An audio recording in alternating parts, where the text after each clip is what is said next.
सिंध में चलाया जाने वाला निज़ाम जो है मुसलसल तनाज़ों की जद में है। ताज़ा तरीन तनाज़ा सिंध पब्लिक सर्विस कमीशन के इम्तहानात के हवाले से उठा है।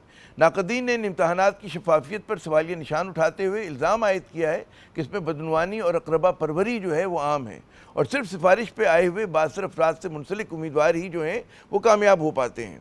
बढ़ती तनकीद के पस मंज़र में सिंध पब्लिक सर्विस कमीशन ने दो फौरी कदम उठाए।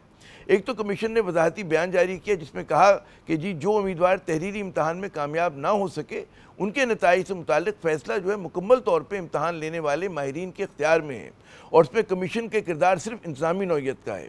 बयान में इस बात पर अफसोस का इजहार किया गया कि जी कुछ उम्मीदवार जो हैं एहतजाज कर रहे हैं और बाज़ अनासिर उन्हें कानून हाथ में लेने पर उकसा रहे हैं। कमीशन ने कहा कि अगर किसी उम्मीदवार को कोई शिकायत है तो कवानीन के तहत बाकायदा दरख्वास्त दे सकता है।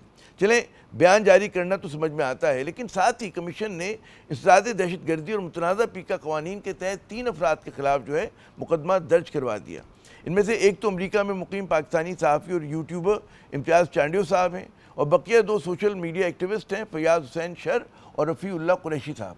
तीनों पर जो है इल्ज़ाम है कि उन्होंने झूठा प्रोपेगेंडा करके उम्मीदवारों में इश्तियाल फैलाने की कोशिश की, यानी कि पाकिस्तान को ऐसी रियासत जो है बना दिया गया है कि जहां लिखा हुआ या कहा हुआ हर्फ जो है अब दहशतगर्दी के ज़ुमरे में आता है।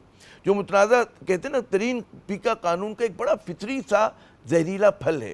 अफ़गानिस्तान, ईरान या शुमाली कोरिया में ऐसे कवानीन तो समझ में आते हैं, लेकिन पाकिस्तानियों को अब तक ये खुशफहमी है कि वो एक जमहूरी मुल्क में जो है रह रहे हैं और जहाँ इज़हार राय की आज़ादी और पुरअमन एहतजाज करना जो है आइनी हक़ है।